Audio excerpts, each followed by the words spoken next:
She is ranked 37th. At Roland Garros, she has never won a match. In the first round, she was defeated. What is there to rejoice over? The statement was taken from Aryna Sabalenka's press conference following her victory in the first round.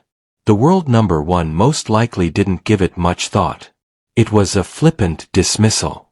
However, on court 14 across the grounds, Alex Eala had just left the clay after losing to her friend Iva Jovic 6-4-6-2.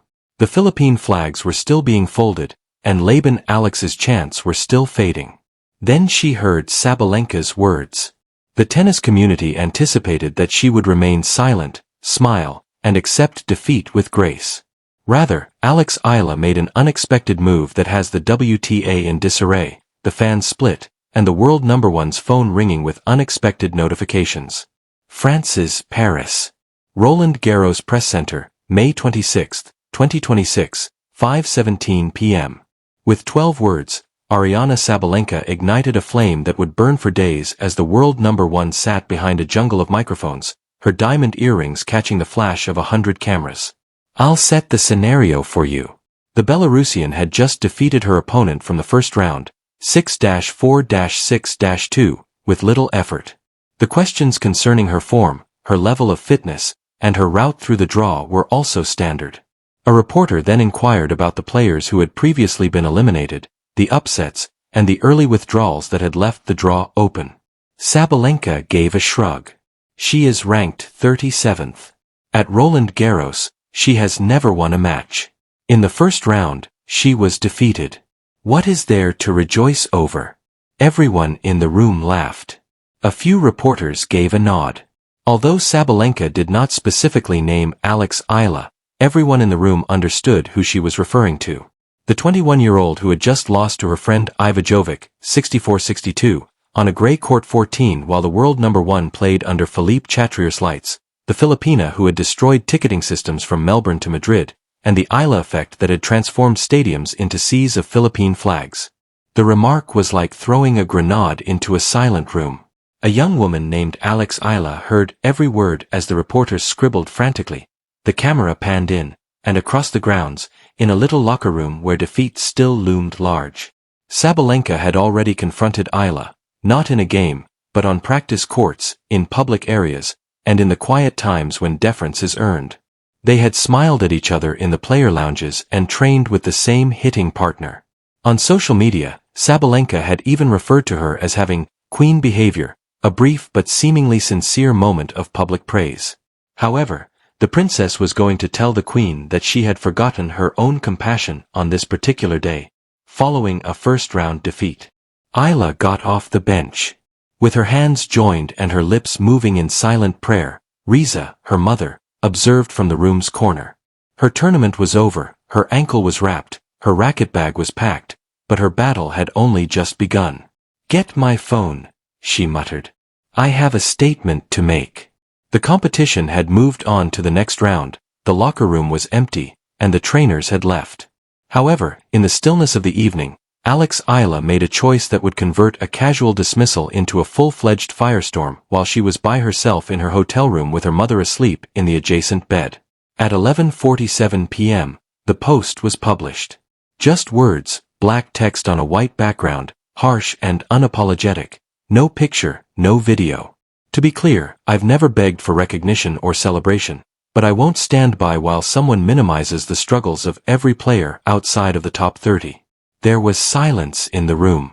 In her slumber, her mother stirred. Eala continued to type. Grand Slams have been won by Aryna Sabalenka. Despite having earned her position at the top, she has never had to worry about paying her coach at the end of the month. She has never had to decide between a plane ticket and a hotel room. She has never participated in a game with the knowledge that a defeat could signal the end of her season. She hesitated. She kept her thumb over the post button. I am not the subject of the Eala effect. The 40,000 fans that crashed the ticketing system are the subject of this article. The OFWs who used their savings to fly their flags are the subject of this story. It concerns every player who doesn't rank in the top 50 and struggles to break even. She shouldn't ignore us, but she also doesn't have to celebrate us. After inhaling, she hit the post button. At 11:48 p.m., the notification was sent out. The first screenshots appeared on X by 11:50. By midnight, the hashtag EalaBREAKS was trending in France, the Philippines, and every other tennis-related country where fans enjoyed a good underdog tale. Comments poured in. She expressed what has been on the minds of all players outside of the top 50 for years. The hypocrisy of Sabalenka wearing $100,000 worth of diamonds while players struggle to pay for coaching is astounding. Alex Eala has emerged as the voice of the unseen. The buzzing sound came from Sabalenka's phone. But then again. Her mentions had become a battlefield by the time she awoke the following morning. Her staff encouraged her to ignore it, to wait for the storm to pass, and to concentrate on her match in the second round. However, the top player in the world had never been adept at remaining silent. The Players' Lounge, Paris, France, May 27, 2026, 9:14 a.m. Aryna Sabalenka's face was illuminated by a phone screen, and the headlines tightened her jaw. She first came upon an article from a Philippine publication. Eala responds angrily to Sabalenka's disparaging remarks. The BBC was the source of the second. Sabalenka's "What is there to rejoice over?" A comment provokes criticism. The third came from a fan account with 2 million views already. The people's champion is now Alex Eala. Her coach attempted to step in. "Let it go, Aryna. Today is your match." "She called me out," Sabalenka remarked softly.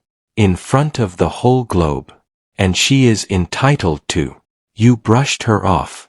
Every player outside of the top 30 was written off by you. I was responding to a query. I did not give her a name. It wasn't necessary. Everyone was aware of who you were referring to." Sabalenka got to her feet. She made her way to the window. In the distance, the Eiffel Tower gleamed. For the matches of the day, the audiences were already assembling. Alex Eala was most likely packing her luggage somewhere across the grounds, getting ready to leave Paris and head back to Mallorca to regroup for the grass season. However, she had fired a shot that the world's top player could not overlook before she left. With her fingers moving across the screen, Sabalenka took out her phone. "I'm not against Alex Eala at all. I admire her struggle, but respect is something you have to earn." She hesitated. She typed another line after that. She should concentrate on winning games rather than creating manifestos if she wants to be appreciated. She hit the post button. The world of tennis gasped. The verbal conflict had escalated from a simmering tension to a full-fledged conflagration. Eala responded in a matter of minutes, saying, "I never asked for celebration. I requested respect.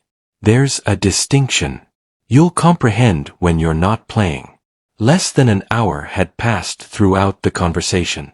Court Philippe Chatrier, Paris, France, May 27, 2026, 2 p.m. Aryna Sabalenka was still thinking about the verbal sparring that had broken out the previous evening when she stepped onto the clay to take on her opponent in the second round. She won in straight sets, 6-2, 6-3, with tremendous power and unwavering focus. The match was a formality. However, the ensuing news conference was everything from ordinary. "Do you feel bad about what you said about Alex Eala, Aryna?" The space leaned closer. Aryna sipped water for a long time. "I regret how it came out, not what I said." Celebrating first-round defeats was the topic of discussion. "To be honest, I didn't think we should celebrate losing because that's not the message we should give young players." However, Alex was requesting respect rather than celebration. "I have previously expressed my admiration for her, referred to her actions on social media as queen behavior, and applauded her battle. Respect, however, is reciprocal." The reporter persisted. "How do you react when you wear $100,000 worth of diamonds and players outside the top 50 struggle to pay for coaching?" Sabalenka clenched her jaw. "I've worked hard and made sacrifices to earn what I have. I acknowledge that not everyone has had the same opportunities, but I won't apologize for my success. That's the reason I've advocated for reform and spoken out about prize money." She hesitated. "However, Alex and I are fine. We've never had an issue, we've practiced together, and we've used the same hitting partner. This isn't a rivalry. Rather, it's a disagreement, and disagreements do occur. There was an apparent exhalation throughout the room. However, Alex Eala was watching the press conference on her phone as a first-round loser was packing her bags in a hotel room across Paris. Her face remained unchanged. She told her mother that she still didn't understand. Perhaps in the future, when she is no longer playing, she will. Eala gave a little, weary smile. Perhaps. The news about the verbal battle disappeared. The French Open went on. There would be new winners. However, there has never been more stillness between two of the most talked-about tennis players. That evening, Alex Eala, whose French Open campaign was over and her ranking was expected to slip from 37 to 42, boarded an aircraft back to Mallorca. She had not progressed past the first round and had not won a single match, but she had accomplished something that no ranking could adequately describe. She had spoken for the millions of people who felt that battling was more important than winning, for the players outside of the top 50 who found it difficult to pay for coaching, and for the OFWs who used their savings to fly their flags. With her sights set on the trophy that had escaped her the previous year, Aryna Sabalenka made it to the third round. She had been repeatedly questioned about Eala. Her responses were more succinct, condensed, and cautious every time. I've spoken my mind and am now concentrating on my next game. However, the question remained unanswered throughout every interview, press conference, and quiet period in between points.